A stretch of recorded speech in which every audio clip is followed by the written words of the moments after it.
Sirah Nabawiyah.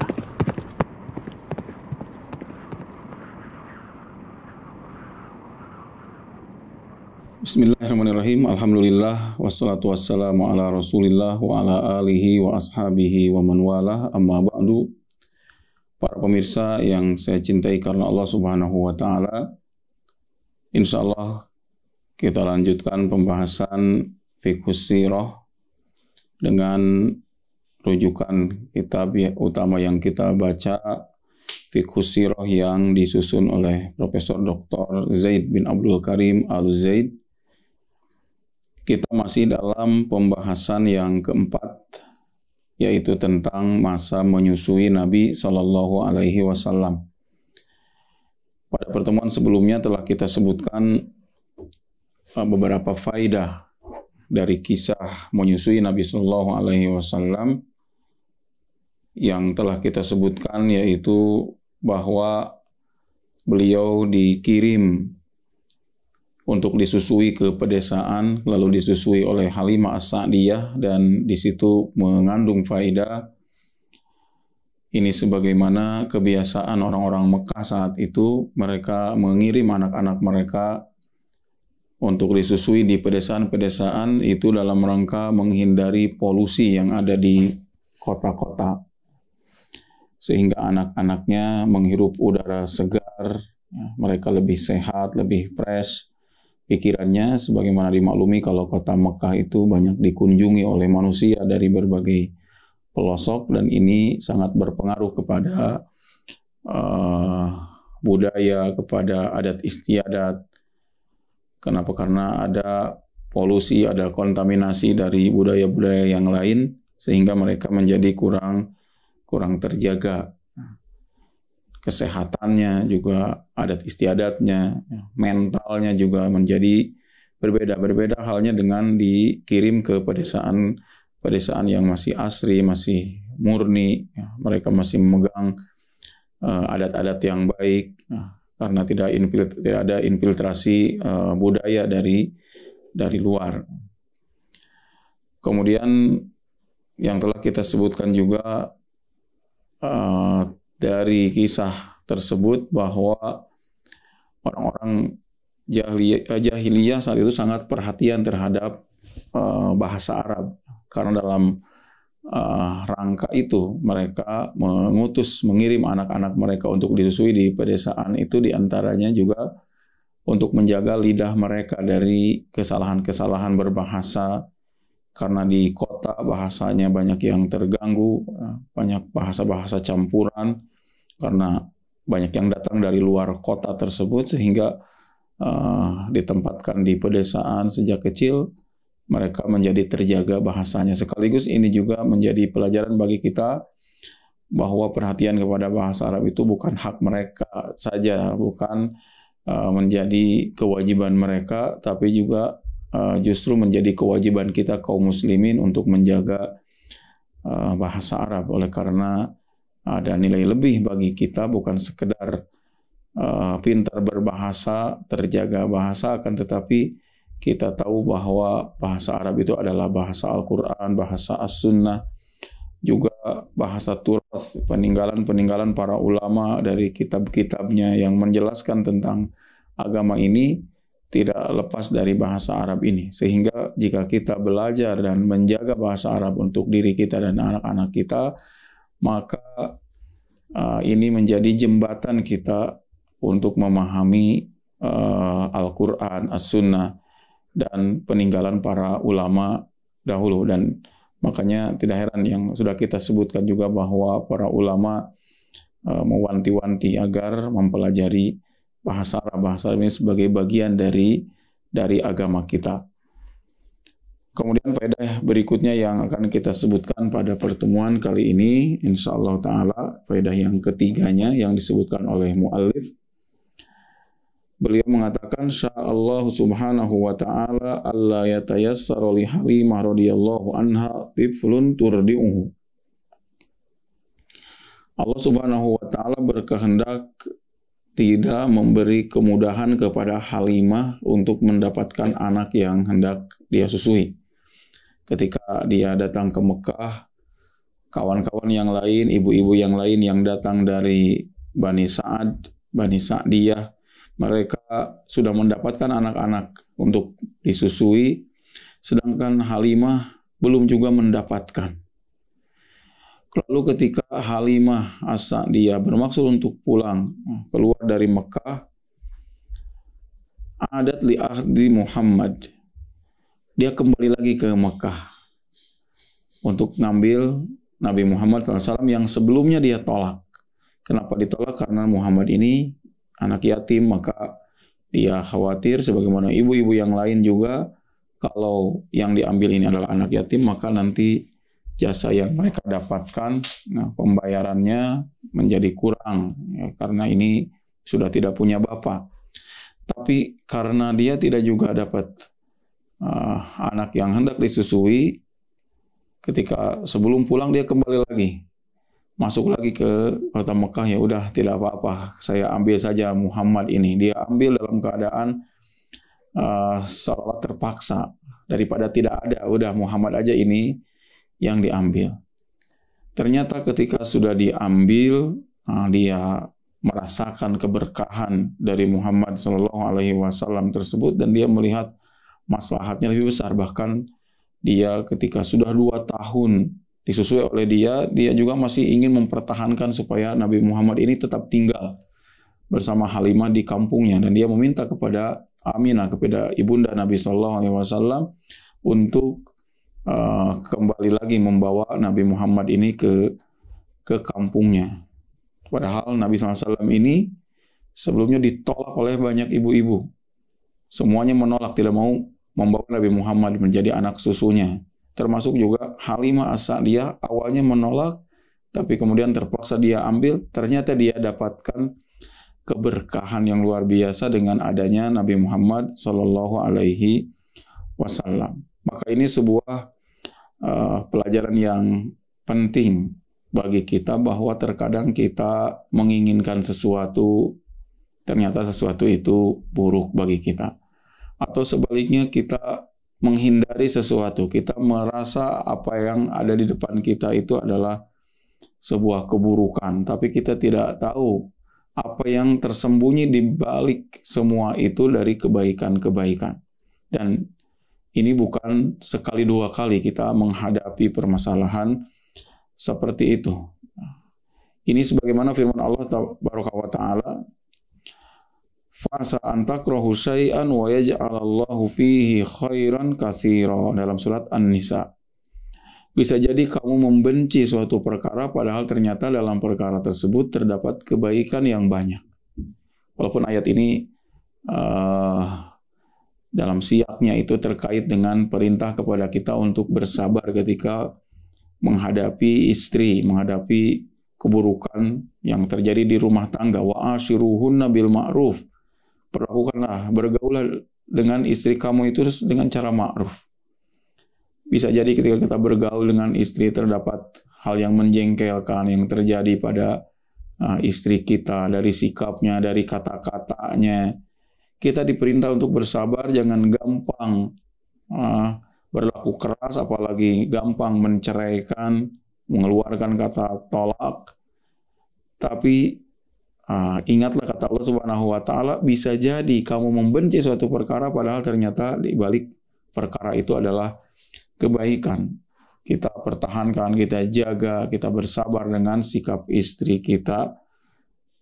Bisa jadi di balik semua itu ada kebaikan. Kalau kita gampang kemudian pahitnya menceraikan, belum tentu kita akan mendapatkan lagi yang lebih baik daripada dia. Yang kita dapatkan ternyata lebih buruk keadaannya daripada istri kita tersebut. Tapi kita lihat kebaikan-kebaikan yang dimiliki oleh istri kita tersebut. Kalaupun dia terlihat ada keburukan di sana, maka sesungguhnya keburukan-keburukan itu juga bisa jadi ada pada yang lain. Sikap kita adalah bersabar dengan keburukan-keburukan yang ada pada istri kita, dari sifat-sifatnya, mungkin kata-katanya seringkali pedas dan seterusnya. Asa antakrahu syai'an wa yaj'alallahu fihi khairan katsira. Maka prinsip ini akan membuat kita qanaah, membuat kita menerima, membuat kita bersabar dengan apa yang terjadi pada diri kita. Dalam ayat yang lain juga dalam surat Al-Baqarah, Allah Ta'ala berfirman, wa asa an takrahu syai'an wa huwa khairul lakum. Ini semakna dengan ayat yang tadi. Kemudian mu'alif juga mengutip pernyataan dari Ibnu Mas'ud radhiyallahu anhu tentang hal ini. Innal abda la yahummu bil amri minat tijarati wal imarati hatta yuyassira lahu fayanzurullahu ilaihi fayaqulu lil malaikati isrifuhu anhu. Kata Ibnu Mas'ud, seorang hamba terkadang memiliki perhatian besar dalam suatu perkara, dalam perdagangan, memiliki ambisi supaya sukses di dalam jual belinya, memiliki ambisi supaya dia menjadi seorang pemimpin, seorang penguasa, seorang pejabat.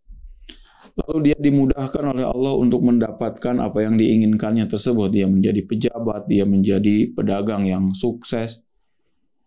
Fayanzurullahu ilaihi. Lalu Allah memperhatikan dia. Kemudian Allah mengatakan kepada malaikat, isrifuhu anhu. Palingkan dia dari kesuksesannya tersebut. Jadikan dia orang yang bangkrut atau memiliki keuntungan yang kecil. Turunkan dia dari jabatannya. Allah Subhanahu wa Ta'ala melakukan hal tersebut. Kebalikan dari apa yang diinginkan oleh orang tersebut. Inginnya dia bertahan di dalam kesuksesannya tersebut, ternyata Allah palingkan. Apa kata Allah kepada malaikat? Isrifuhu anhu. Palingkan dia, turunkan dari keadaan yang ada saat ini. Fa inni in yassartuhu lahu adkhaltuhun nar. Karena kalau aku terus memudahkannya dalam perkara yang dia inginkan, maka artinya aku memasukkan dia ke dalam neraka. Aku akan memasukkannya ke dalam neraka. Kenapa? Karena banyak orang yang dianugerahi kesuksesan, sukses, dia jadi pejabat tinggi, menjadi orang penting, perdagangannya sukses. Ternyata kesuksesannya tersebut menyebabkan dia terjerumus ke dalam neraka. Dan itu umumnya orang-orang cenderung melebihi batas, cenderung berbuat zalim ketika dia berada di dalam kecukupan. Kata Allah Subhanahu wa Ta'ala, kalla innal insana layatgha ar-ra'ahu istaghna. Sekali-kali tidak. Manusia itu dia cenderung untuk melebihi batas, berbuat zalim. An-ra'ahu istaghna, ketika dia melihat dirinya telah berada di dalam kecukupan. Seringkali banyak orang yang tidak lulus dalam ujian ini, dan Allah Subhanahu wa Ta'ala bisa jadi melihat dia yang tadinya sukses kemudian sengaja Allah jatuhkan, yang tadinya jadi pejabat sengaja Allah turunkan dengan segera karena Allah Subhanahu wa Ta'ala menyayangi dia. Kalau dia terus-menerus dalam keadaan itu, maka dia akan terjerumus ke dalam neraka, akan masuk ke dalam berbagai penyimpangan. Fayasrifuhullahu anhu. Maka Allah pun memalingkan keadaan dia yang sebelumnya dalam keadaan menjadi keadaan terbalik, tadinya kaya menjadi miskin, tadinya pejabat menjadi rakyat jelata. Fayadhillu yatatayyar yaqulu sabaqani fulan dahani fulan wa ma huwa illa fadlullahi azza wa jalla.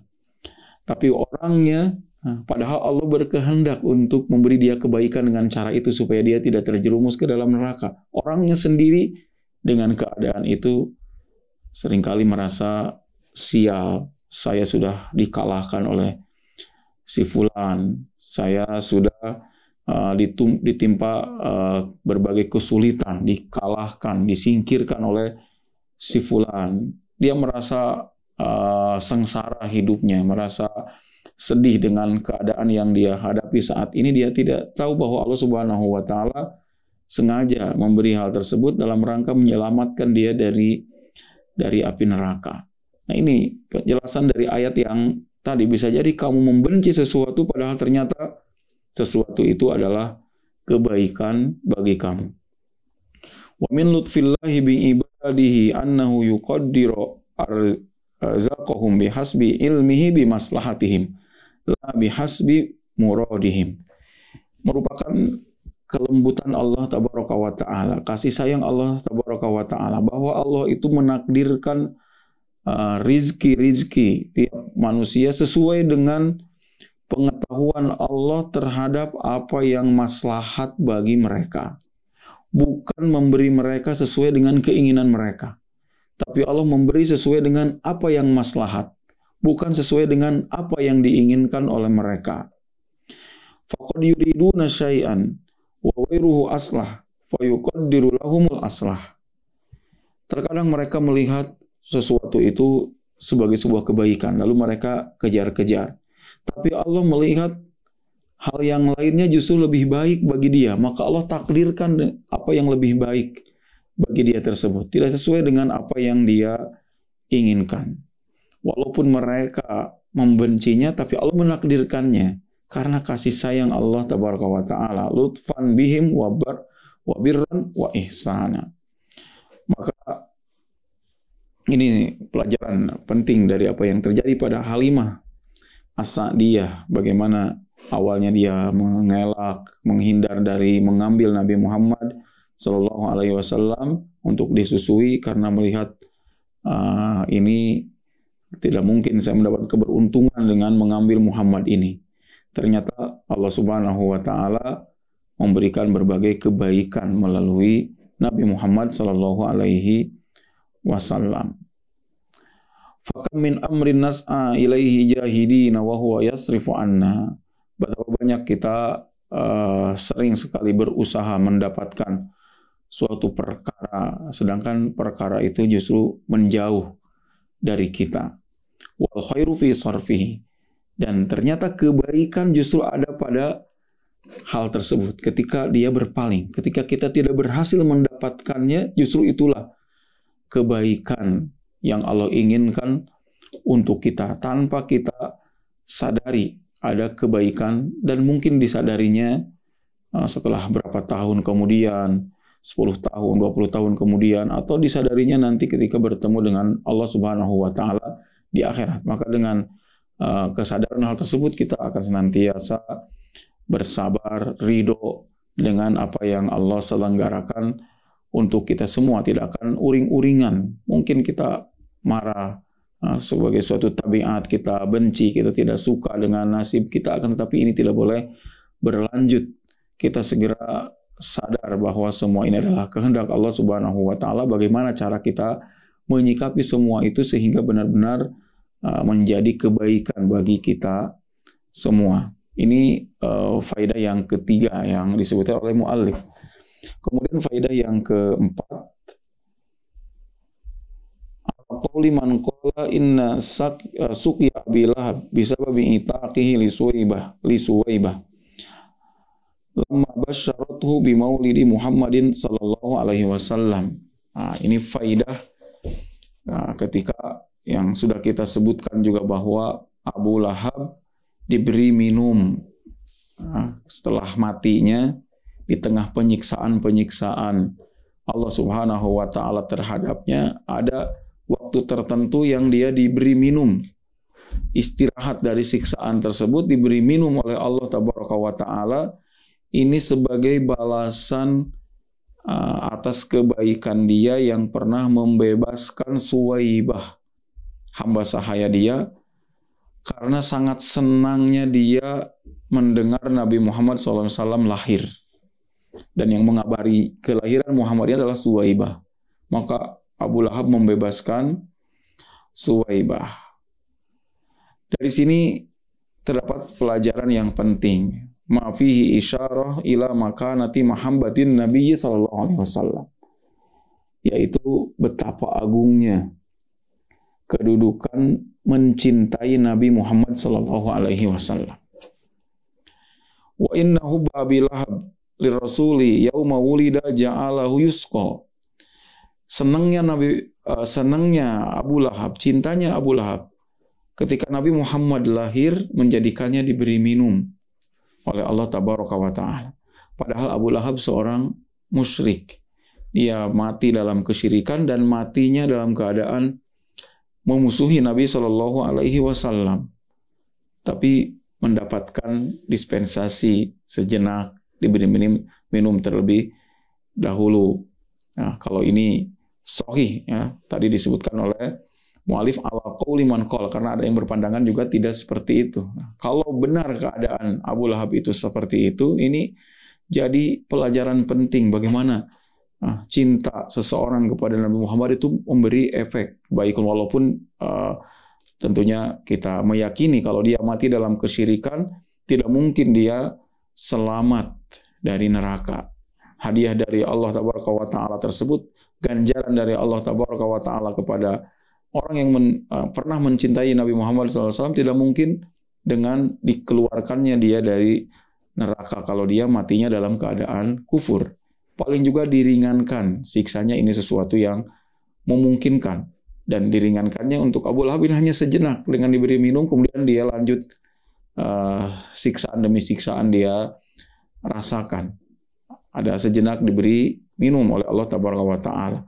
Tapi kalau itu benar, ini benar-benar menjadi sebuah pelajaran yang berharga bagaimana kedudukan mencintai Nabi Muhammad Sallallahu Alaihi Wasallam. Jika yang musyrik saja seperti itu diberi kebaikan, ya, bagaimana orang Muslim yang mencintai Nabi Muhammad? Bukan hanya mencintai, bagaimana lagi jika dia mengikuti Nabi Muhammad Sallallahu Alaihi Wasallam, meneladani Nabi Sallallahu Alaihi Wasallam. Dan ini sudah jelas-jelas sebuah keutamaan. Ada ataupun tidak ada kisah Abu Lahab tadi, cinta kepada Nabi Sallallahu Alaihi Wasallam sesungguhnya sebuah keagungan yang akan mendapatkan balasan yang agung pula di sisi Allah Tabaraka wa Ta'ala. Dan mencintai Nabi SAW ini sebuah perintah yang tidak bisa tidak. Ini suatu hal yang mutlak, harus dipegang, harus dilakukan oleh seorang mukmin. Rasulullah SAW dalam hadis yang diriwayatkan oleh Imam Bukhari dan Muslim, beliau bersabda, la yu'minu ahadukum hatta akuna ahabba ilaihi min waladihi wa walidihi wan nasi ajmain. Kata Rasulullah, tidak sempurna iman kalian sehingga aku menjadi orang yang paling dicintai, min waladihi, daripada anaknya sendiri, wa walidihi, daripada ayahnya sendiri, daripada orang tuanya sendiri, wan nasi ajmain, dan daripada manusia seluruhnya. Rasulullah adalah orang yang harus paling kita cintai. Dalam hadis ini Rasulullah Shallallahu Alaihi Wasallam menggabungkan 3 jenis cinta. Cinta yang pertama, mahabbatu ijlalin wa i'zamin ka mahabbatil walad li walidihi. Cinta yang pertama, cinta karena memuliakan, karena mengagungkan, seperti cinta seorang anak kepada ayahnya. Ini mahabbatu ijlal, karena pengagungan dia, penghormatan dia kepada orang tuanya, maka dia cinta kepada ayahnya. Kemudian yang keduanya, wawalidihi, daripada cinta seorang ayah kepada anaknya. Mahabbatu mahabbatu isfakin ka mahabbatil walid li waladihi. Jenis cinta yang kedua, cinta karena kasih sayang, seperti cinta seorang ayah kepada anaknya. Ini yang tadi disebut Rasulullah, min waladihi. Harusnya aku ini lebih dicintai daripada anaknya. Cinta kepada anak ini cinta karena kasih sayang seorang tua kepada anaknya. Wa walidihi, juga daripada cinta kepada ayahnya sendiri. Ini cinta ijlal, cinta karena memuliakan orang tua. Kemudian yang ketiga, cinta musyakalah wastihsan, karena ada keserasian, ada keselarasan antara manusia, kemudian kita menyayangi dia, kita mencintai dia, wastihsan, atau menganggap dia orang baik, orang yang memiliki jasa kepada kita, kemudian kita mencintai dia. Kamahabbati sairin nas. Ini 3 jenis cinta: cinta pengagungan, cinta kasih sayang, kemudian cinta keselarasan. Dan ternyata ketiga jenis ini tetap harus di bawah cinta kita kepada Rasulullah Shallallahu Alaihi Wasallam. Karena tadi Rasul mengatakan, ahabbu ilaihi, aku harus menjadi orang yang paling dicintai daripada anaknya, daripada ayahnya, daripada manusia seluruhnya.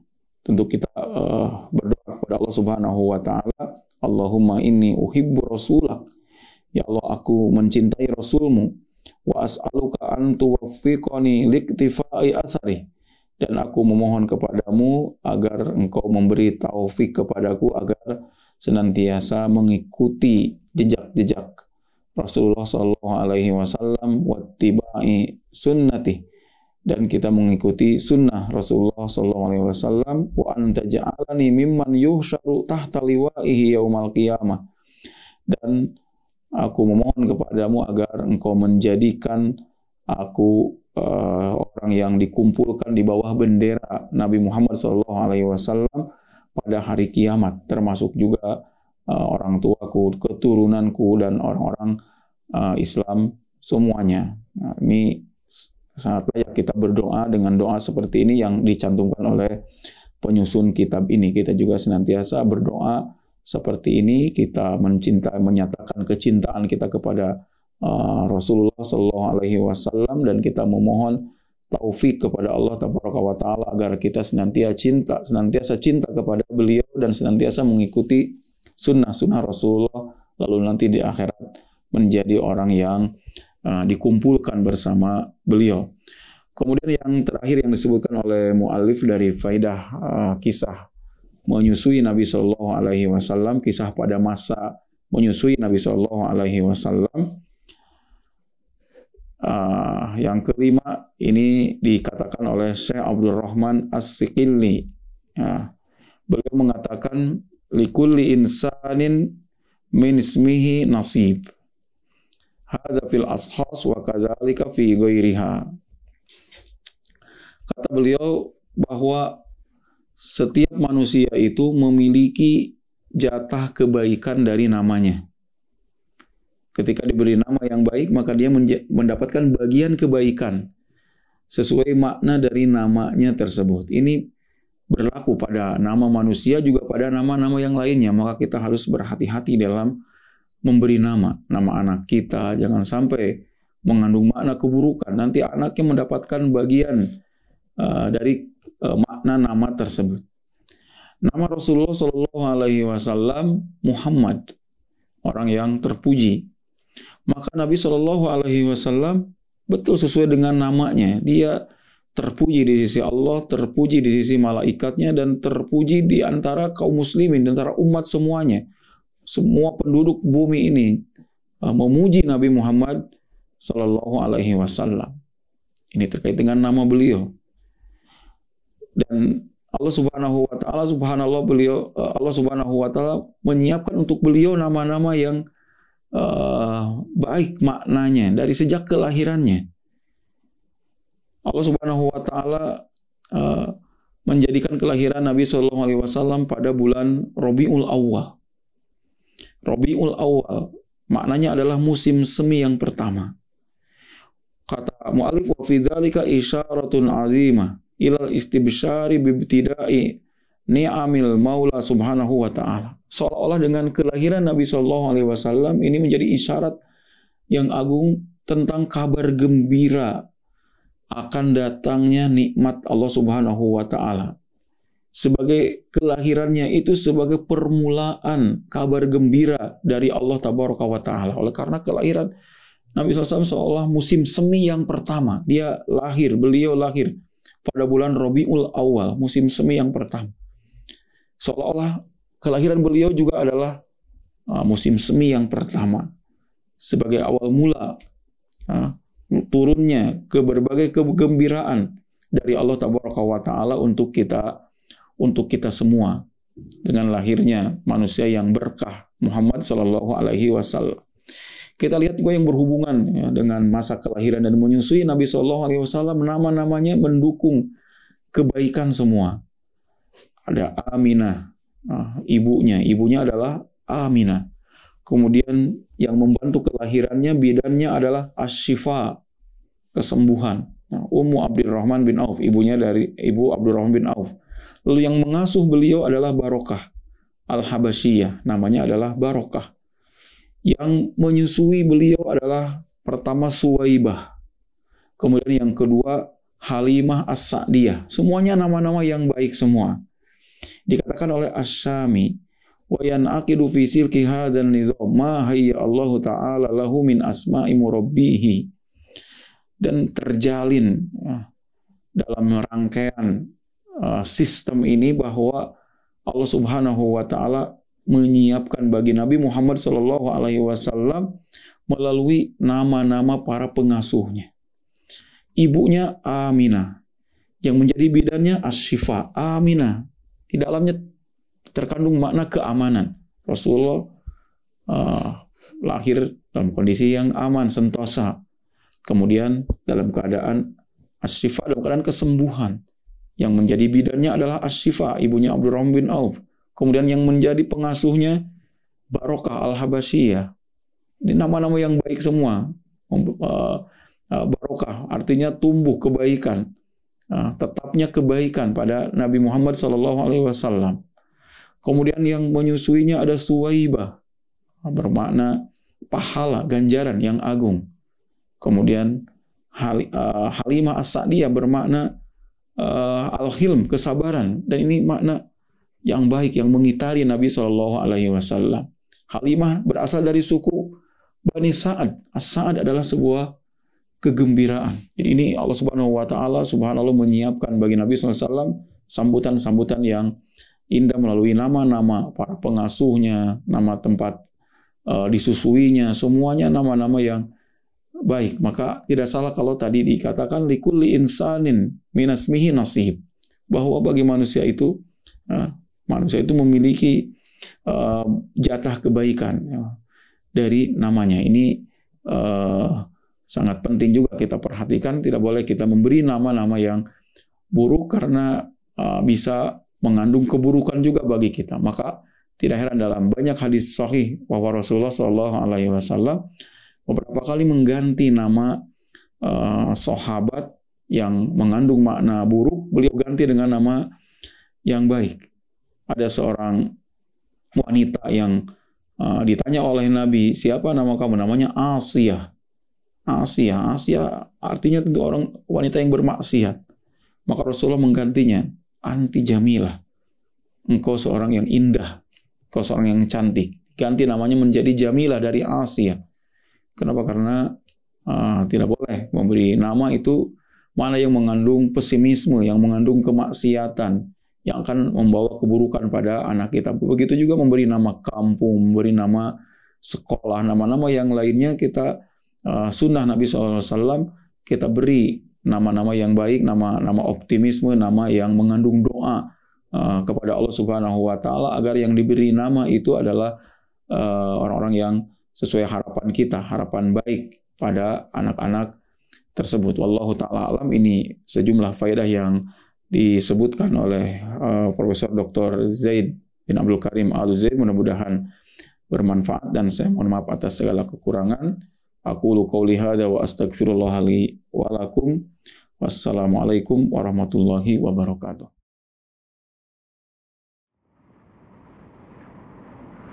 Sirah Nabawiyah